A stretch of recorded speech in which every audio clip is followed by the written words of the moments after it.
Hi guys! Today's video, ang i-share ko naman sa inyo ay kung paano nga ba ayusin or kung paano ko naayos yung aking resubmit na ayaw mapindot itong kulay blue.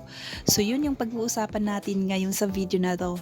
So yung ganito ko nga guys, nung magre-resubmit na nga ako, ay ayaw nga itong mapindot itong kulay blue.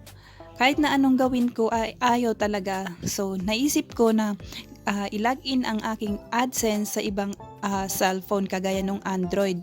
Kasi yung gamit ko is iPhone. So ayaw talaga doon. Kaya naisip ko na ang gamitin ko is yung Android. So kayo guys, kung wala kayong mga Android, ay pwede kayong makilogin sa inyong mga kamag-anak. Like kung may anak kayo or may tatay na mayroong mga Android na cellphone or sa ibang cellphone ba, try natin, okay? Kasi ganun yung ginawa ko. So pagkatapos ko nga ma-login sa ibang cellphone, kagaya nga ng Android na gamit ko, ay finally ay napindot ko na rin yung kulay red or yung blue na yun na ayaw mapindot sa aking naunang ginamit na cellphone. So ayan. So pagkapindot ko nga nung guys, ay dito na ako napunta. Ayan, kung mapapansin nyo, nandito nakalagay yung ating sinaunang details or yung document. Okay, and kung mapapansin nyo, nakalagay dito yung add tax info. Ayan, so pinindot ko lang yan. So pindutin nyo lamang yan. Pagkatapos ay, minsan wala kayong makikitang ganyan, kaya naman i-scroll up nyo lang. Okay, hanggang sa makita nyo itong start form. Ayan.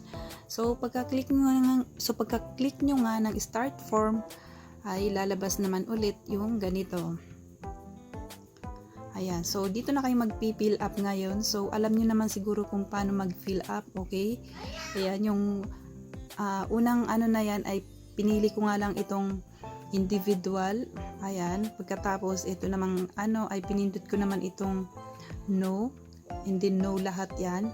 Nino ko lang lahat yan. Pagkatapos ay kinlik ko naman itong next.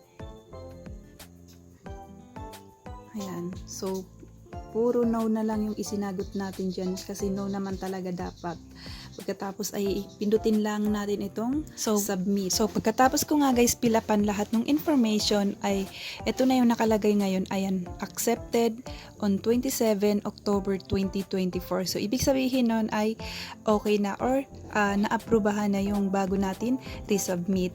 And take note guys nga pala na itong video na to ay hindi ito yung full video ng tutorial kung paano mag-fill up ng information sa pagre-resubmit, okay? Dahil yung video na ginawa ko ngayon ay i-share ko lang sa inyo kung paano nga ba ayusin kung hindi natin mapindot yung blue or kung ayaw maggumalaw, okay? So yun lang yung masasabi ko sa inyo guys, na gumamit kayo ng ibang cellphone or kung may laptop kayo, pwede nyo dun ayusin or pwede nyo dun itry mag-resubmit, okay?